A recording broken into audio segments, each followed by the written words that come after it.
Hey guys, this is Krishna. Thank you for joining me in this new video. What we're going to look at is how you can leverage casual domain and alias, alias for security online, right? So if we go over here on my next page here, why a casual email alias basically is for to protect your inbox. You're going to be able to manage email effectively. I'm going to show you how you're going to be able to do it, but the main thing is really to preserve your identity online, right? So how casual domains or casual email alias actually work? What you're gonna have is you're gonna create a domain, and that domain for that domain you can create several emails on the fly, and any communication that is sent to an email is gonna be routed to your main inbox, right? So as an example, let's say you have your domain over here to be wonderfulme.com, right? You can create, let's say, and you're trying to go, let's say you're on Reddit. You can go on Reddit and create an email on the fly, which is going to be Reddit at wonderfulme.com, right? You don't need to have that set up beforehand. Same thing for Facebook, same thing for Twitter, or same thing for any newsletter. That prefix over here can be really anything that you want, right?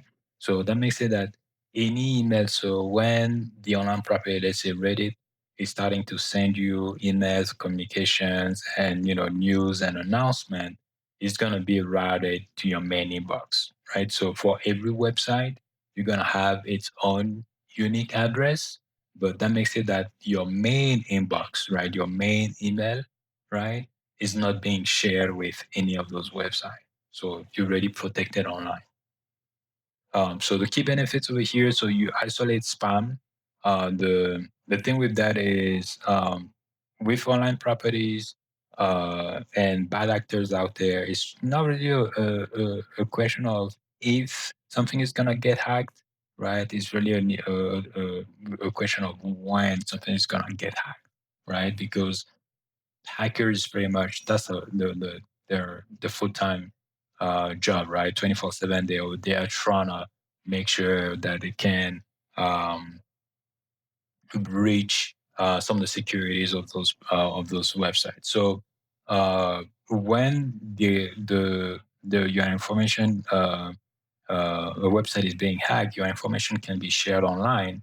And when it's shared online, that's when you can start receiving some spams. That is one thing. The other thing as well, you have some website out there that you're gonna sign up within the terms of services. What they're gonna have is, they're gonna say that we can share your data with some partners. So you sign up for one website, and all of a sudden you start receiving emails for other two, three websites. You don't know how they get your information, right? So that is one thing over here. So if one website starts to send you spam, it's going to be routed only to an alias. It's not routed to your. It's going to be sent to an alias, which is going to route it to your main inbox. But your main inbox technically is not directly affected.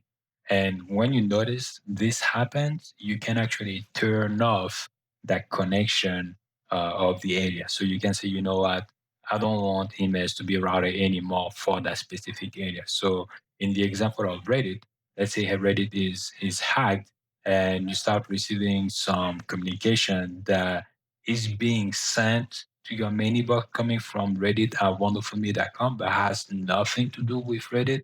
It is somebody else, another company that is using the email.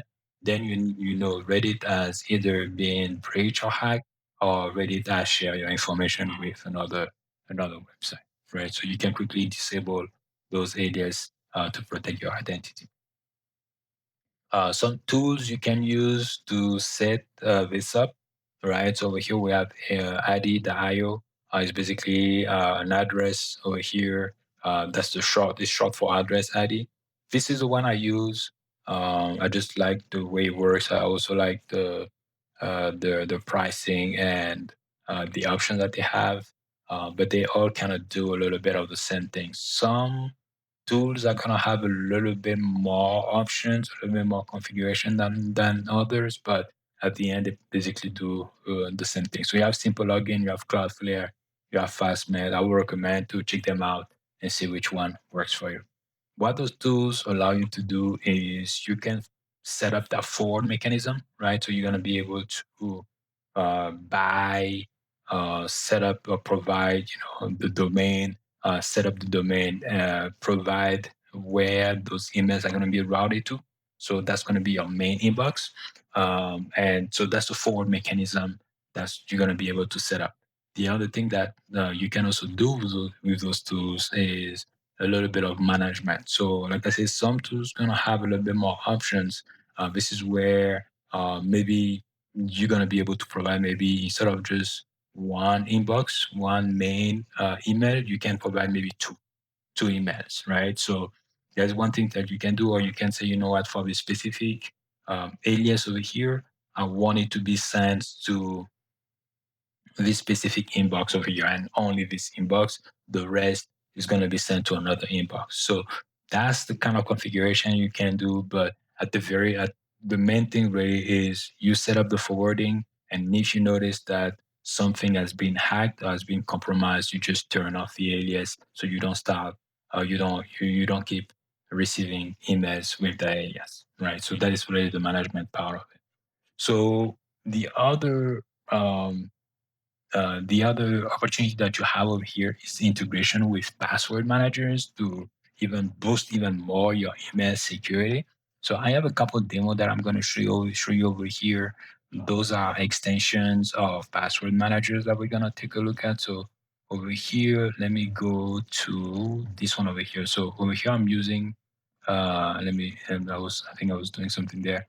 So over here, I'm using Proton Pass, and what you're going to do with Proton Pass, if you come over here to the plus, you're going to be able to create an alias, right? So right now I don't have any alias created, but I can come up here. And what it does, it provides the title for the alias, and it does create the alias for me over here. It also shows me over here where uh, any communication sent to this email address is going to be routed to. So this is going to be the main email that I have created with my account over here. You can customize it a little bit. So you have the prefix over here. Usually this is going to be the name of the website, so you actually know where this is coming from.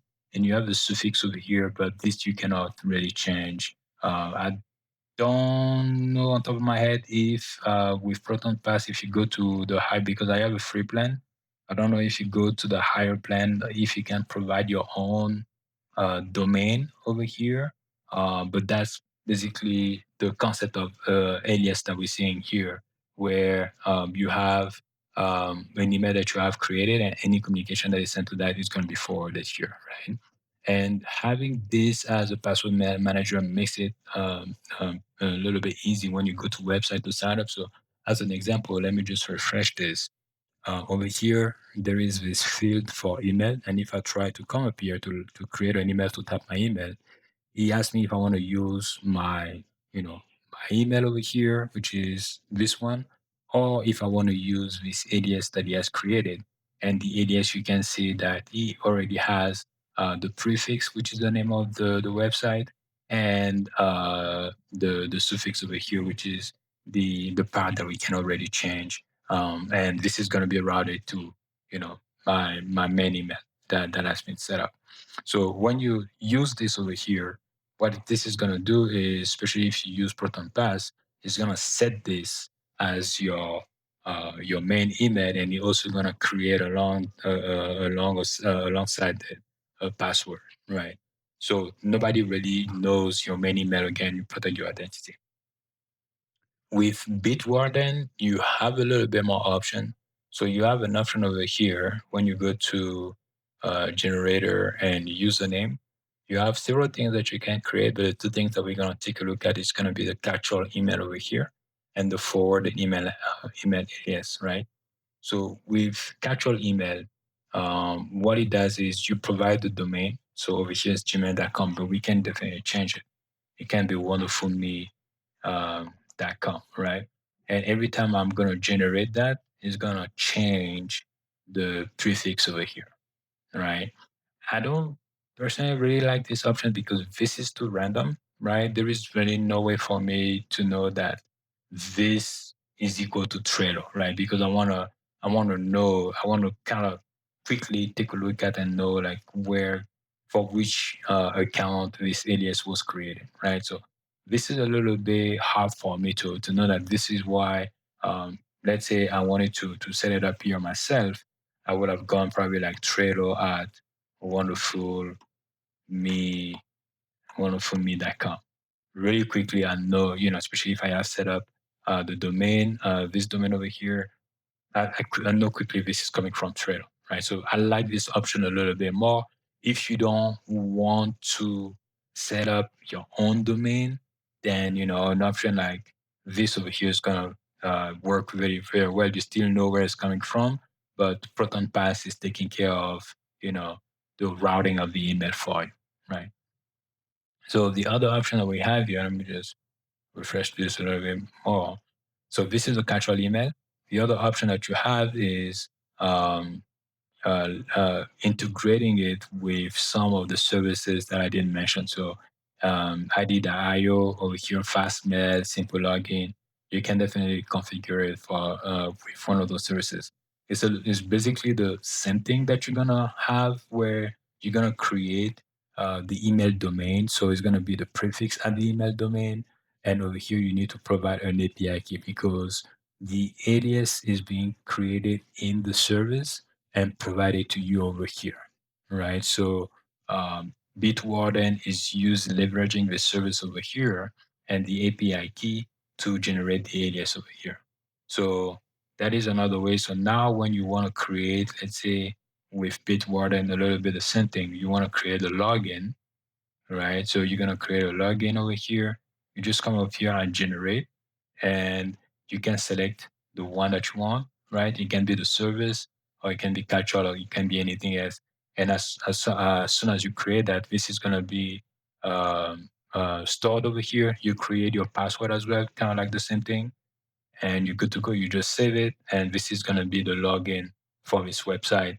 Your main email is protected, right? So this is a demo that I wanted to show you, and ready to enhance email security and privacy. Use your main email for official websites, right? So banking, government, taxes, those kind of things. You use it for those official websites, but you use alias for anything else, right? So especially like, those newsletters or those advertisements that you see on YouTube or Facebook where they say like share your email, use an email for an alias for that, right? For sites you do not trust or even for any online properties, because like I say, they can be hacked or they can share your information. And if they don't have your main inbox, you definitely protect it because, it's going to make it very difficult for them to try to log in as you somewhere, right? So that's all I had for you for this short video. I hope you like it. If you have comments, leave it in the comment section, and I will talk to you in another video. Hey guys, thanks for watching. If you like the video, make sure to hit like, subscribe, and share with some friends. If you're a small business owner looking for peace of mind, head over to vanguardbear.com for a free website security audit and learn more about our services. And I will catch you in the next video.